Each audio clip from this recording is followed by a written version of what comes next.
बिस्मिल्लाहिर्रहमानिर्रहीम। आज हम पढ़ेंगे concept of nutrition and dietary. इसमें जो इम्पोर्टेंट चीज़ें होती है सिर्फ वही पढ़ेंगे, क्योंकि वाइवा है, पेपर तो देना नहीं है, तो बस जो मतलब सवालात पूछ सकते हैं वही उस पर ज़्यादा फोकस करेंगे। सबसे पहले न्यूट्रिशन क्या है। अगर आपसे पूछते हैं न्यूट्रिशन क्या है, तो न्यूट्रिशन आम अल्फाज में हम कहते हैं हमारा खुराक, ठीक है, जो हम खाते हैं, हम कंज्यूम करते हैं। खुराक में हम जो भी चीज़ें खाते हैं, जो भी मतलब चीज़ें हम कंज्यूम करते हैं, वो क्या होते हैं कलेक्टिवली, उसको क्या कहते हैं, न्यूट्रिशन। वो हम खाते हैं और बॉडी उसको यूज़ करती है, जाके उससे एनर्जी लेते हैं, ठीक है। इस सारे प्रोसेस को या इस सारी चीज़ों को हम कहते हैं न्यूट्रिशन। फिर इसके बाद है न्यूट्रिएंट्स। न्यूट्रिएंट्स क्या है? Inorganic substances found in food that are required for body functioning. Nutrients क्या है? जो खुराक के अंदर चीज़ें होती है, जैसे कि प्रोटीन, कार्बोहाइड्रेट, फैट्स, जो हमारे बॉडी के फंक्शन के लिए ज़रूरी होती है, ये होते हैं न्यूट्रिएंट्स। तो न्यूट्रिशन और न्यूट्रिएंट्स में फ़र्क क्या है? न्यूट्रिशन पूरा खुराक है और न्यूट्रिएंट्स उसके अंदर जो चीज़ें होती है जो कि बॉडी को एनर्जी के लिए चाहिए होती है, उसको हम कहते हैं न्यूट्रिएंट्स। फिर इसके जो है फंक्शन क्या है कि बॉडी को एनर्जी देती है, मुख्तलिफ़ किस्म के प्रोसेस करते हैं, बॉडी में स्ट्रक्चर मेंटेन करते हैं, टिश्यूज़ बनाते हैं, ये सारी चीज़ें इसके फंक्शन में आते हैं। अच्छा, फिर न्यूट्रिएंट्स के जो है दो टाइप्स होते हैं, एक है मैक्रो न्यूट्रिएंट्स और एक है माइक्रो न्यूट्रिएंट्स। ये भी पूछ सकते हैं मैक्रो न्यूट्रिएंट्स क्या है, जिसमें फैट्स, प्रोटीन्स और कार्बोहाइड्रेट्स आते हैं, जो कि बड़े न्यूट्रिएंट्स होते हैं, ठीक है, मतलब लार्ज न्यूट्रिएंट्स इसको हम कह सकते हैं। और माइक्रो न्यूट्रिएंट्स क्या है? जो कि विटामिन्स और मिनरल्स होते हैं, मतलब छोटे छोटे न्यूट्रिएंट्स होते हैं। तो मैक्रो न्यूट्रिएंट्स कौन से हैं और माइक्रो कौन से हैं, ये आपको पता होना चाहिए। इसके बाद है डाइजेशन और एब्जॉर्प्शन। डाइजेशन क्या है? जब हम खुराक खाते हैं और वो हज़म हो जाता है, हमारे इंटेस्टाइन्स तक पहुंच जाता है, इस पूरे प्रोसेस को हम क्या कहते हैं? डाइजेशन कहते हैं। मतलब मैकेनिकली और केमिकली। मैकेनिकली हमारे मुंह में हो जाता है, वो डाइजेशन हो जाती है, और केमिकल हमारे स्टमक में हो जाता है, और फिर उससे मुख्तलिफ़ किस्म के न्यूट्रिएंट्स बन के हमारे इंटेस्टाइन्स तक पहुंच जाता है। फिर इंटेस्टाइन से आगे क्या होता है? एब्जॉर्प्शन होता है। एब्जॉर्प्शन में हमारी बॉडी जो है उस मुख्तलिफ़ किस्म के न्यूट्रिएंट्स को एब्जॉर्ब करती है थ्रू सेल्स, इंटेस्टाइन से, ठीक है, और उससे एनर्जी लेते हैं और ब्लड में जाके शामिल हो जाता है, और इसी तरह हमें एनर्जी मिल जाती है। तो डाइजेशन और एब्जॉर्प्शन में क्या फ़र्क है कि डाइजेशन हम हज़म होने को कहते हैं, मतलब हमने खुराक खा ली और वो जाके हमारे इंटेस्टाइन तक पहुंच गई, हज़म हो गई। एब्जॉर्प्शन क्या है कि जब उस खुराक से हमें एनर्जी मिलना शुरू हो जाता है थ्रू और ब्लड या थ्रू और बॉडी सेल्स, तो इसको हम क्या कहते हैं? एब्जॉर्प्शन कहते हैं। इसके बाद है मेटाबॉलिज्म। मेटाबॉलिज्म क्या है? Chemical reaction in the body cells that change food into energy. Metabolism body का एक प्रोसेस है, जो हम खुराक खाते हैं, हमें एनर्जी मिलती है, तो एनर्जी किसकी वजह से मिलती है? मेटाबॉलिज्म की वजह से। बॉडी के अंदर मुख्तलिफ़ किस्म के सेल्स में ये प्रोसेस चलता रहता है, और इसके ज़रिए क्या होता है कि जो भी हम खाना खाते हैं, ठीक है, उन चीज़ों से हमें एनर्जी मिलती है। तो ये एनर्जी के प्रोसेस को क्या कहते हैं? मेटाबॉलिज्म कहते हैं। इसमें क्या होता है कि प्रोटीन जो है वो उसके यूनिट्स को जो है वो ब्रेक डाउन होता है। प्रोटीन के यूनिट क्या है? Amino acid. फैट जो है वो फैटी एसिड में कन्वर्ट हो जाते हैं, और कार्बोहाइड्रेट सिंपल शुगर में कन्वर्ट हो जाते हैं, जिसको हम ग्लूकोज कहते हैं। तो ये याद होना चाहिए कि प्रोटीन का यूनिट क्या है? अमाइनो एसिड है। फैट का क्या है? फैटी एसिड्स है। कार्बोहाइड्रेट का क्या है? ग्लूकोज है, ठीक है। इसके अलावा टाइप्स ऑफ मेटाबॉलिज्म क्या है? दो टाइप्स है। सबसे पहले इसमें आता है कैटाबॉलिज्म। कैटाबॉलिज्म जो है, इसमें बड़े जो सब्सटेंसेस होते हैं, जो बड़े न्यूट्रिएंट्स होते हैं, जैसे कि फैट्स, प्रोटीन्स और ग्लूकोज या कार्बोहाइड्रेट्स वगैरह होते हैं, वो कन्वर्ट होते हैं छोटे छोटे न्यूट्रिएंट्स को। जैसे कि प्रोटीन है फ़र्ज़ करो, तो वो कन्वर्ट होगा अमाइनो एसिड में, ठीक है, या अगर ग्लूकोज है तो वो फैटी एसिड में एटीपी में कन्वर्ट होगा, मतलब हमें एनर्जी देगा। इसी तरह जो एनाबॉलिज्म है, एनाबॉलिज्म कैटाबॉलिज्म के अपोजिट है। इसमें छोटे छोटे न्यूट्रिएंट्स मिलके एक बड़ा न्यूट्रिएंट बनाएंगे, मतलब माइक्रो न्यूट्रिएंट्स मिलके मैक्रो न्यूट्रिएंट बनाएंगे, और इसमें हमारे बॉडी के जो मतलब प्रोसेस होते हैं, जो नीड होते हैं, वो पूरे करते हैं। जैसे कि मसल प्रोटीन जो है वो किससे बने होते हैं, अमाइनो एसिड से। अमाइनो एसिड्स मिलके क्या बनाते हैं, कलेक्टिवली मसल प्रोटीन्स बनाते हैं। तो छोटे छोटे न्यूट्रिएंट जब मिलके एक बड़ा न्यूट्रिएंट बनाते हैं उसको कहते हैं एनाबॉलिज्म, और कैटाबॉलिज्म इसके अपोजिट है, जब बड़े न्यूट्रिएंट्स कन्वर्ट होते हैं छोटे न्यूट्रिएंट्स में। इसी में तो फिर खैर इतना कुछ है नहीं, बस आपको इंजेशन क्या होता है, जब हम खुराक खाते हैं, ठीक है, और डाइजेशन हज़म होना, एब्जॉर्प्शन मतलब फिर जब उससे हमें एनर्जी मिलती है, मेटाबॉलिज्म हो जाता है, हाइड्रेशन हो जाता है, ये सारी चीज़ें मतलब हमारे न्यूट्रिएंट की वजह से जो है वो ज़रूर पूरी होती है, मेटाबॉलिक पैटर्न जो है हमारा वो पूरा हो जाता है। अच्छा, इसके बाद प्रोटीन्स है। प्रोटीन्स क्या है, ये आपको सिर्फ इसमें ये पता होना चाहिए कि ये हमारे बॉडी के स्ट्रक्चर के लिए ज़रूरी होता है, बॉडी ग्रोथ के लिए ज़रूरी होता है, और इसका यूनिट याद होना चाहिए कि इसका यूनिट क्या है, अमाइनो एसिड है। कहाँ से मिलता है, मीट मतलब गोश्त वगैरह, डेयरी प्रोडक्ट्स, दूध वगैरह से मिलते हैं, नट्स एंड सर्टन ग्रेन, इन चीज़ों से हमें प्रोटीन्स मिलते हैं।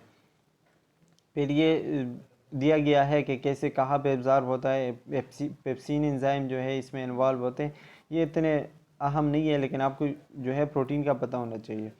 दूसरा जो है कार्बोहाइड्रेट जो है ज़्यादातर मीठी चीज़ों में पाए जाते हैं, ठीक है, जैसे कि फ्रूट्स हो गया, वेजिटेबल, मिल्क और केक्स वगैरह हो गए, ठीक है, इससे भी हमें एनर्जी मिलती है। और ये कहाँ पे जाके एब्ज़ॉर्ब होता है, डाइजेशन स्टार्चेस में जो है कन्वर्ट होता है, और फिर ज़्यादातर ये माउथ में ही एब्ज़ॉर्ब होना शुरू हो जाता है। इसके अलावा जो है फैट्स है। फैट्स क्या है, ये हमें ऑयली चीज़ों से मिलती है, और ये भी एनर्जी का बहुत बड़ा सोर्स है, ठीक है। इसमें जो है chocolate, sweets, oil, fries, fast food, cakes या जो ड्रिंक्स होते हैं, ठीक है, उन सारी चीज़ों से हमें फैट्स मिलता है। तो इसका सोर्सेज और एनर्जी का आपको पता होना चाहिए कि कहाँ से मिलता है। फिर ये जो है स्मॉल इंटेस्टाइन में जाके एब्जॉर्ब होता है, और फिर जो है ये लिपिड्स में कन्वर्ट हो जाता है, फैटी एसिड इसके जो स्मॉल यूनिट्स है। फूड पायरामिड दिया गया है। फूड पायरामिड क्या है, ये आपको आगे ये बताया गया है कि मुख्तलिफ एज पे या मुख्तलिफ एज ग्रुप को जो है वो मुख्तलिफ खुराक चाहिए होता है। जैसे कि यहाँ पे है न्यूनेट, जब 1 साल तक का बच्चा होता है तो उसको क्या चाहिए, उसको मतलब सिर्फ फ्लूइड देना होता है आपने, या ब्रेस्ट मिल्क देना होता है, ठीक है, और उसके ज़रिए वो अपना खुराक ले लेता है। उसके अलावा अगर आप उसको कुछ देते हो तो वो हज़म नहीं कर पाएगा, ठीक है। इसके बाद है टोडलर जब 1 साल से बड़ा हो जाता है तो फिर आप उसको कुछ ना कुछ सॉलिड फूड भी देना शुरू कर देते हो। ये यहाँ पे दिया गया है, ये सारी चीज़ें आप इस टेबल से पढ़ सकते हैं, ठीक है, कि कितना एनर्जी उसको चाहिए। तकरीबन 1000 से लेके 1400 कैलोरीज एनर्जी पर डे उसको चाहिए होती है।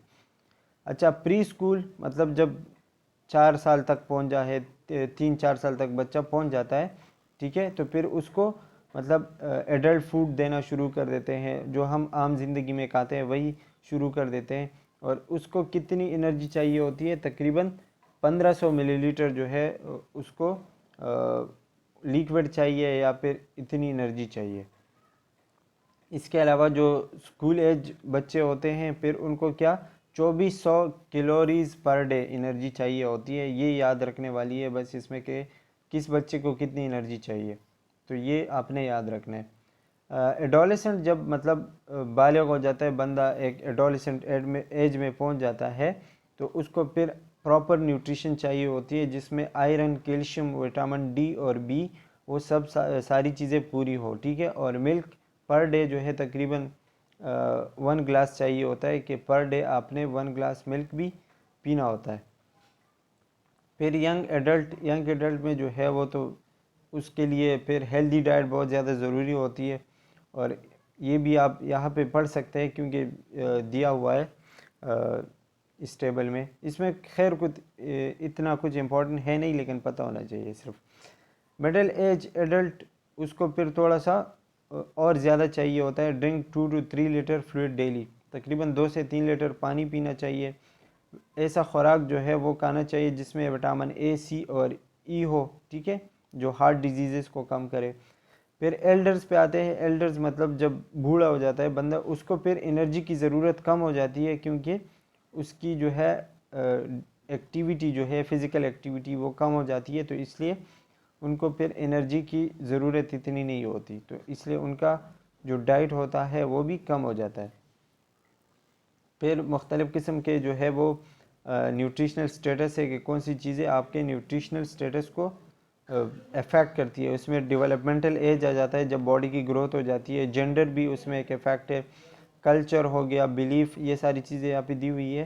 खैर इसमें तो पूछेंगे नहीं, लेकिन पता हो सिर्फ होना चाहिए। अच्छा, फिर जब आपके पास कोई मरीज़ आता है, उसका आप असेसमेंट करते हैं, तो कैसे करेंगे? उसकी न्यूट्रिशनल हिस्ट्री लेंगे, ठीक है, इनटेक और आउटपुट लेंगे। अच्छा, इसके बाद आपने इनटेक और आउटपुट जो है वो कितना खुराक खाता है या कितनी उसकी एनर्जी की ज़रूरत है वो भी देखना है। अर्थ ये क्या है? Anthropometric measurement. इसमें क्या आता है कि उसकी बॉडी का जो है वेट कैसा है, बॉडी मास कैसा है, या फिर उसके बॉडी फैट, उसका हाइट, उसका वेट, ये सारी चीज़ें आपने देखनी होती है। और बॉडी मास इंडेक्स एक एडल्ट के लिए कितना होता है? 18.5 टू 24.9। ये इम्पॉर्टेंट है, ये पता होना चाहिए। अच्छा, इसमें फिर वो सारी चीज़ें दी हुई है कि क्या क्या आपने लेनी है। एंथ्रोपोमेट्रिक डेटा में क्या आता है? Height, weight, ideal weight. Biochemical data में क्या क्या आता है, ये सारी चीज़ें यहाँ पे दी हुई है, तो आप देख सकते हैं। फिर नर्सिंग डायग्नोसिस में आपने क्या क्या चीज़ें देखनी होती है? इम्पेयर्ड स्वाल्विंग, ओबेसिटी, ओवरवेट है, या फिर readiness, enhance nutrition, feeding, self care defect. इसमें जो है वो मतलब ये सारे मसले हैं कि एक बंदे में क्या क्या मसले हो सकते हैं अगर उनको न्यूट्रिशन का कोई भी मसला है। नर्सिंग इंटरवेंशन ये दिया हुआ है कि आपने फिर क्या करना है।